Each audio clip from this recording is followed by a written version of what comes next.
Good afternoon. This is Charlotte Pierce. I'm the co-president of the Independent Publishers of New England, a regional affiliate of Independent Book Publishers Association. Is that right, Angela?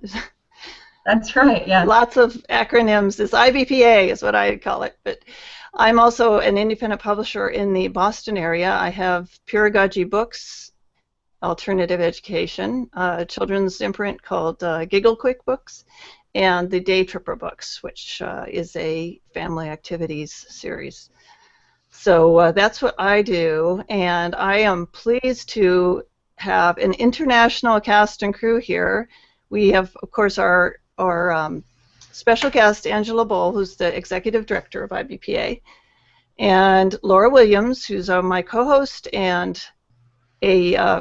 the president or the CEO of Good Inklings, her company, freelance content marketing company. She'll tell us a little bit more about that.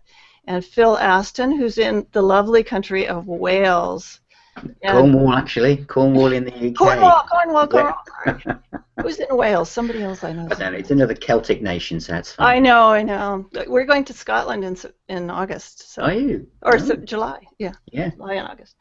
But anyway, we are here to sort of Q&A with Angela, and if anybody has comments, please put them in the event page. We're tracking them, and we would love to have you participate live that way. If you would like to be on, we can take a couple more people on the panel as well. Just put everything in the event page. So Angela, do you want to tell us a little bit about your tenure there at IBPA and how you got involved and how your first year has been? Sure, thanks. I've been working with IBPA about a year now, so still fairly new, but I'm starting to get my feet under me a little bit better. The association is, it's been around for 30 years, so it actually has a nice history in the publishing industry, and it's leveraged a lot on behalf of independent publishers and self-published authors over that time. But I started about a year ago. I came over from an organization called the Book Industry Study Group, if you'd like another acronym, BISG, which a lot of people understand is the group that does all the standards for the book industry. So I was working on a lot of metadata issues, a lot of BISAC subject headings, things to do with ISBNs, a bunch of supply chain issues actually, trying to figure out through BISG how we could have a more efficient publishing industry. As you know, margins are tiny, if existent at all. So a lot of the work at BISG was how we could really make the publishing as an industry a profitable business across all the different trading partners. And then I came over to IBPA. It's been a pleasure. It's a different side of the business than I'd been working on before, but really exciting side of the business, I think, and really the independent publishers, the small presses, the micro presses, the hybrids, self-published authors. This segment is growing and growing. So it's been great. It's been about a year. There's a lot of interesting content out there. A lot of interesting, like little quirky books, and I know just from being involved with IPNI is so really interesting. Like there's this guy that publishes a book on the Vermont Civil War. It's like this huge. Do you know? God, the Vermont's Union Soldier or something like that. Anyway, it's like some really interesting stuff. Sure. Yeah, and I think that's part of what we're seeing in our industry too. Is you can get more and more niche, and you can still have a good, successful book on your hands. You can get right into the pocket of something that you're interested in, and we can publish it now. I think that's really exciting. Yeah. Well, let's go and meet Laura and Phil. You guys want to? Who wants to go first? Just a quick introduction and. I guess I'll go. I'm Laura Williams. I own Good Inklings. I'm a content writer, do marketing and social media strategies for clients. And I also I'm on this show with Charlotte, and I do some work with her also. And I also just, starting Wednesday, I'm starting my own show on the business of writing. It's basically what my intent is to develop a group of writers to talk about the business of writing as opposed to talking about writing, because you can go to a regular creative writing group for that. Because I think that there's a lot of tips and tools out there that writers could really take advantage of that maybe they don't know about, and can use the support of each other to meet their own goals. And that's a hangout tomorrow at 7:30? 7:30, yes ma'am. Okay, how do people find it? On Good English? You can go to Good Inklings, you can go to the Google Plus, look up the writing biz, and I'll also put a link to it in the event page. feed for the show. Yeah, we'll recap this at the end too. Phil, what's up in lovely Cornwall besides people playing violins on the beautiful cliffs and things?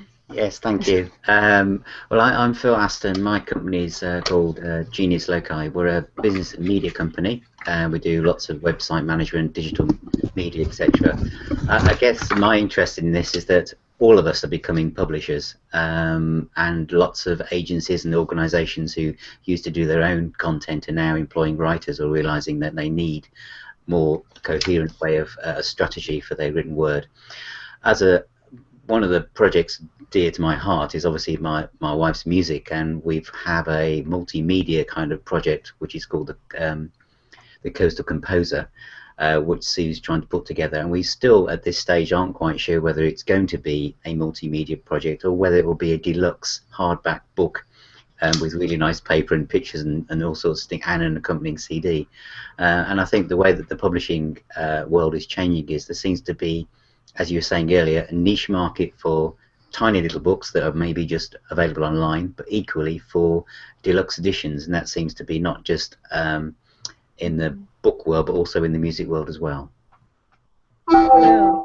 We're thinking about publishing a sort of a hardback copy with a DVD of the Pedagogy Handbook, which is our peer learning and peer production book, but we haven't quite gotten there yet. We still need to do the ebook conversion and all that. But yeah. So what next? Do either of you have a question for Angela, or Angela, do you have something you want to talk about in terms of what IBPA offers indie authors and publishers? Well, how does I'd have a question. How does the organisation fit in for people that are self-publishing? What are the benefits for coming to organisations like yourselves? That's great. IBPA, we are the national association. Charlotte mentioned I'm here as a guest of IPNI, which is a regional publishing association. And as a national publishing association, I think the major benefits kind of scale at that level. Essentially, though, we work on a couple of different projects. Education is a huge part of what we do. So one of the things that we really believe at IBPA is that professionalism matters. You were talking, Phil, about how everyone can be a publisher, and it's very true. But in our, in our world, we do think that if you're going to jump into that space, that you're learning a profession, and that there's certain things you need to understand about how that profession operates. The integrity involved, the ethics involved, paying your writers the royalties they deserve, things like that. So we do a lot of education to help people understand the industry. We also do a lot of member benefits for small presses and independent publishers, self-published authors, and we see this as one way that we can help level the playing field. It's, the classic example is what happened when we switched to POD, and that all of a sudden all of these printing options became open because you didn't have to invest this huge lump sum of money in the front end in order to get thousands and thousands of books. You're able to kind of scale that through POD distribution. I can get one. It's cheaper. I can work in that way. So a lot of our member benefits are about getting discounts into the different services so that small presses can get into the supply chain in a way that makes sense to them at the budgets that they are able to operate within. And we do also advocacy, and a number one benefit I think of any association, anyone will tell you, is networking. Just, there's a slogan, you're independent but you're not alone, and that's very true. Mm-hmm. I think it's a bit of a misnomer that independent publishers, there's nothing independent about anything that we do. It's all partnership based. It's all about who you know and how you can connect to the people that can help you be successful. So one of the things that's very wise. Yeah, and IPNI as well on a regional level. IPNI is fantastic. We're doing that locally as well, and maybe a little bit better because you can get more face-to-face with your regional affiliates, but huge benefit of any association is going to be your networking. Yeah, we have, I don't know if you picked up on our regional, like, we have within the 6-state New England region, we're starting in Metro Boston is a, regional branch, and Vermont is getting one going too.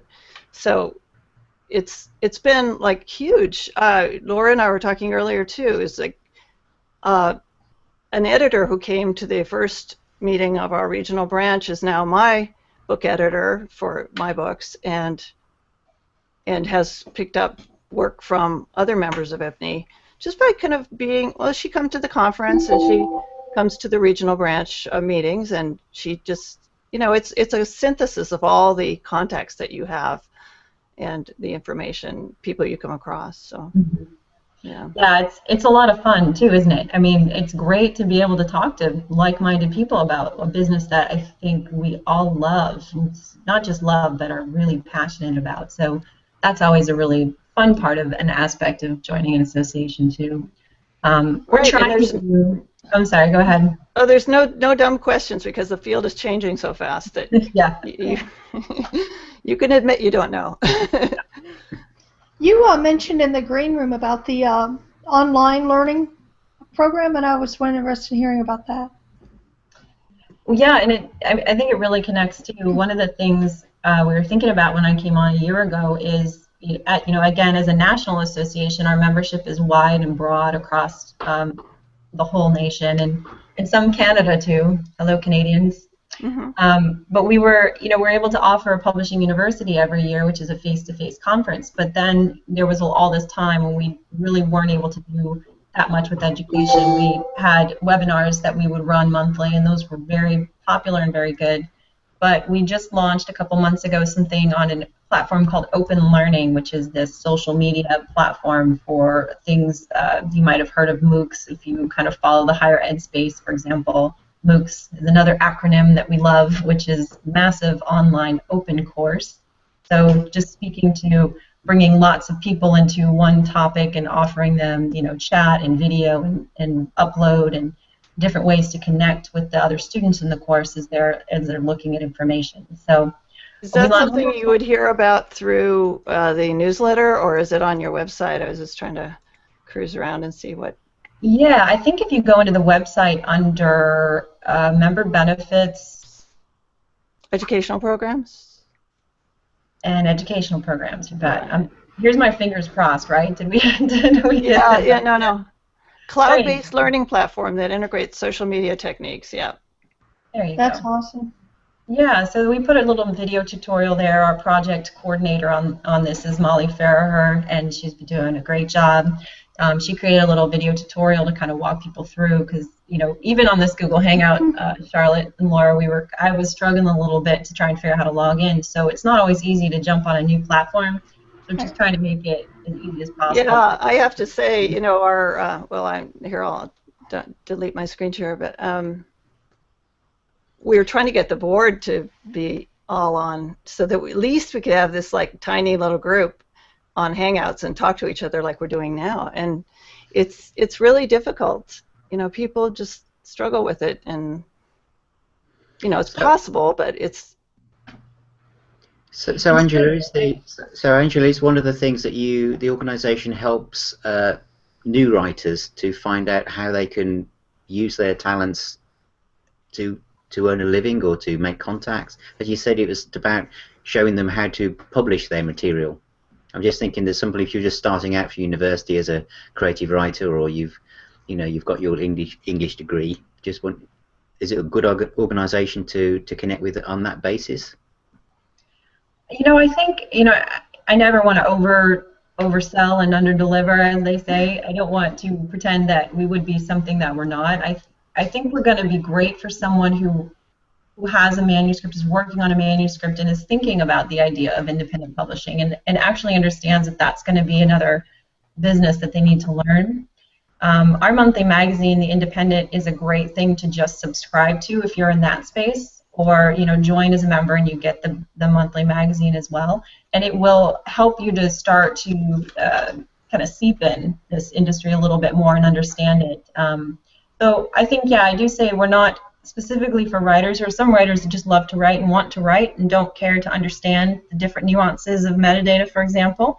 And that's fine. If you decide then that you want to also think about self-publishing and you want to be viable in the market, we'd be a good resource for you, I think. Yeah, well, my authors, like, my approach is kind of like, Laura and I have a friend called David Amerland, who's a big Google Plus semantic search expert and all that, and he said one thing one time that I picked up on, and I actually have it on my website, a tagline now. It's collaboration is the new competition. You know, so that's what if you know how to collaborate, it's really you got the edge. Yeah. Yeah, because his most recent book, which is about Hangouts on Air, is only available digitally, isn't it? I believe so. Yeah. Yeah. Do you think is that becoming more of a trend in the US as it is in the UK? I guess it depends on what side of your business. I think it's a huge mantra at IBPA and a big trend, I think, for indie publishers. Indie publishers, self-published authors share a lot. We share our resources, we share our minds, we talk a lot, and we have a tagline at IBPA says we can cooperate, not just compete. And everything we try and do is in that spirit anyway, that we help each other achieve and succeed as a community. And that's very strong in the independent community in the U.S. I think I don't know if I could say that for the Big Five if they're having these things, but I think what I saw at BISG is when it matters for the industry, everyone does pull together, and that's a beautiful thing to see too. BISG is the Book Industry Study Group. And I think too the advent of print on demand is going to really change the playing field. I mean, I think a lot of people went to the ebook route, and some of them didn't do too well at it because they don't understand the marketing that they have to do that. But I think a lot of them went to that because of expense. When you can go through the print on demand, particularly for business books or nonfiction books, you may have a smaller niche that you're trying to get to. So it's very hard to say I'm going to, order, 10,000 books. You don't know how many you can move. So I think that's really been very helpful. But back to what you were saying about the association. To me, these associations are so important for the network capabilities. When you go to the events and everything, I mean, you could meet somebody that literally changes the dynamic of your business and saves you money, saves you time, and really gives you that step up that you need, that you may not even really understand fully that you need that additional help. So I think that's a great thing that all these associations offer, is the ability to get that information. Yeah, I had a question for Angela. Like, what do you think is the biggest challenge or mistake that independent publishers make when they set out to publish books? That's a good question. It's a hard one because I think people will come at it from different competencies, right? So one person's mistake is going to be another person's the best thing they're able to do. But in a general sense, I think when I talk to members and they say something like, I wish I had met you 3 years ago when I started, we say, why? And they say, well, I just would have known so much more about my options, basically my options. And I think that's one of the mistakes, is that the technological barriers to entry are so low right now to get a book into market, quote unquote, available for sale on Amazon, for example, that it's just like it can feel a little bit like candy, and you want to leap off that cliff because it's so close, and so you do, but then there's kind of that fall that you take, and you. Yeah. So I think a mistake might be just focusing on the book, getting the book through the process, putting it out there, and then you don't have a marketing plan, or you haven't thought about the parallel tracks of marketing and publicity. That's exactly right, and I say that with a little bit of a hitch in my voice, because I also understand that isn't always everyone's plan. Everyone's plan isn't to create a publishing empire. Some people's plan is to put a book out that their family will enjoy and make it available in that way, and that's a great plan. It's a plan, though, and I think that that's one of the issues that we're talking about, is to understand what you're getting into the market for and then following that plan through. So I'd say that, the biggest mistake I hear people make is just I didn't understand what I needed to know when I got in, and now I'm kind of backtracking my steps. And contracts, legal issues are a huge thing. Read everything 3 times and have someone else interpret it back to you, even Absolutely. if it's a lawyer. You always find something, another error, and don't have your grandmother proofread your book. I suppose that gives the digital route, the e-book, a much better option in many respects, because it's less risk, especially if you're looking at educational books or technological books. If you're writing a book, let's say, about Google Plus, for instance, its shelf life will be very short before something happens that almost literally makes it redundant. So having it as an e-book means that it can be there, and again, if you do notice some glaring errors, you can quickly update it and have version 3 published on Amazon very quickly, rather than having 3,000 of them having to be pulped because they're no longer relevant. Right. I had a question here or a comment, I guess, from Tortoise Isselhart, who is one of the founding members of IPNI and the current co-president with me. At the regional level, she's commenting on our discussion of collaborating and partnering with writers groups like the League of Vermont Writers, and I'll be attending one of the writers unions meetings in Cambridge, Mass here pretty soon. So, those are good things to keep in mind as we talk about why joining an association like a regional group like IPNI or a national group like IBPA. What are some other benefits? I know people are really interested in reducing their costs, Angela. I think that's definitely right. One of the things with IBPA in particular, this association started 30 years ago as a cooperative marketing association. Speaking of saving money, and PMA, right? Yeah, it started as PMA, and again, another example of collaboration being really at the heart and soul of what IBPA is about. Cooperative marketing is the idea. I mean, one example is Publishers Weekly. If you wanted to take out a full-page ad in Publishers Weekly, it might run you $7,000. If you wanted to become part of a cooperative ad that our association runs on behalf of our members, it might cost you $200. Wow, so, I want to do that. Yeah, it's different. It's not, you don't design your full ad and you kind of work in a catalog setting. Well, last week we had. Oh, I'm sorry. No, go ahead. Yeah. In addition, though, if you want to run your own, because IBPA does have those relationships, we're able to negotiate a cheaper price for members on just designing your own ad to run in a magazine like PW, Library Journal, things like that. So saving money, absolutely, and a lot of our benefits are based on that and trying to figure out how we can make that dollar stretch as far as it can possibly stretch. So if people are interested and it's kind of on the fence, it's $120 a year, right? And I know that. What? $129. $129, and people can. Sorry. Oh, Phil, you're going to get ejected. No, people can, if they're a member of IPNI or another regional organization, can get a discount with IBPA. So that's another thing. You can get a $20 discount, I think. So, and do you also do the international book shows for members? We do. Yeah, we do. Last year when I came on board again, we every new year for a person is about streamlining, I think, and we really looked at what shows that we work and decided we'd focus on 3. So right now we're looking at Book Expo America, which we just came off of, and I'd love to talk a little about that if any of you guys were there. We go to Frankfurt. Tortoise was, yeah. Tortoise was. That's right. I saw her there. Yeah. We go to the Frankfurt Book Fair, which is an international rights sales fair for the most part in Germany, and we go to the American Library Association annual conference. So trying to hit, a national show for booksellers, international show for rights, and then a library show as well in our circuit.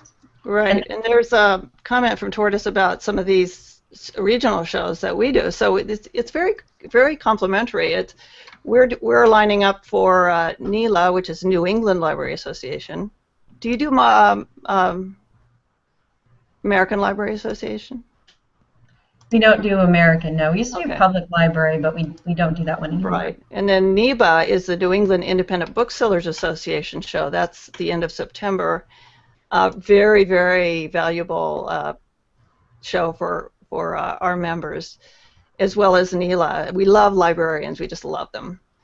So going back to the hang out with. just a question from I suppose my perspective from the UK. When you've got a lot of these exhibitions sound fantastic, but we were talking earlier about the split between digital and the hard copy. I guess for the library associations and independent booksellers, then that is the that's the real book in your hand, isn't it? Or is there But there's spillover. I mean, you get to put your promotional materials out there, and if you come as the IPNY member to NEBA, for example, you can stand there and you will be representing all IPNY books or IBPA, whatever but you naturally be able to promote your own book better that way. So I suppose you could use your you were saying about print on demand. So I suppose at one of the exhibitions you could get a sense for what people think of the book while it's still in its digital form, to see whether there might be demand on doing a short run, perhaps, on a printed version. Right, and my plan with the Day Tripper, the new edition of the Day Tripper that what my intern and I are doing now is to put it out as an ebook and get some cash flowing, so I don't have to tell my husband that I need a loan. And here's a message Laura had, a comment. Yep, from Scott Scowcroft. And I hope I said that right. He said that Ben Fisher, who is another Google Pluser, said collaboration's a new competition. He combined competition and cooperation to be co-opetition, which I thought that was a good one. I love these guys. These are guys, Angela, that we kind of hang out with on Google Plus. So we've known them in many forums. Let's get words. I like it. We work in publishing. Let's do that. We love it. We love it. Yeah. So we are coming up on half an hour, which is allegedly our time. Laura, what do you think we should let Angela get back to work, or? I think so. I really appreciate you taking the time out of your busy day to join us, though. You've given us a lot of great information. I usually take our shows and I put them into a blog post, which I'll send you the link to. So you'll have that if you want it. Okay. Yeah. Great. No, this is really, I think you guys are doing a huge service, and I really appreciate being able to come on and do this. And Google Plus, I'm in. I like it. Yay, I'm so glad. Yeah. It's not everybody is here, but there are things you can do within Google Plus and relationships you can build that do reach out. Like, this is streaming live on YouTube. Tortoise is watching on YouTube. And she's commenting, and the comments are coming in here. So it's just the greatest. And the global collaboration. We've had guests from Israel. We have, of course, from UK. Where else have we had guests from? All over the place. Mexico. I do a weekly pedagogy hangout for the editorial board of the Pedagogy Handbook, and that's a global.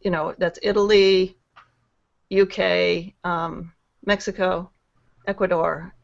Yeah, it's amazing. Really, it's pretty amazing. Yeah. We're just friends, now we're friends. So. And another, I guess I'll end on this then, and thank you for the time. But another thing we talk about is embrace technology, and as independent publishers, Absolutely. as a published author, as someone who's coming in, it can feel a little scary maybe sometimes, but it really is going to make the difference, I think, in your business to just dive in and figure it out. You're not going to break it. Watch what other not gonna break it. That's my mantra, and watch what other people are doing that you admire. Yeah. Yeah. Very good. So thank you very much. Can we have you back to talk about some more specific things? I would love that. Yes, indeed. Let's get into the meat of something. I love that. I want to do metadata. Okay. Maybe in a couple weeks or something. Okay. Thanks, y'all. I'm going to stop the broadcast. Thanks, Okay. everyone, for Thank joining. And join us next week Thank on you. Tuesday at about 12. And we will take all your comments. This has been great today. Next week's going to be on publishing internships. Yes, I believe that is the case. There were a couple of competing topics, but I will talk to you about it. Okay. We'll stop the broadcast. Thank you. Bye. you. Bye-bye. Bye-bye.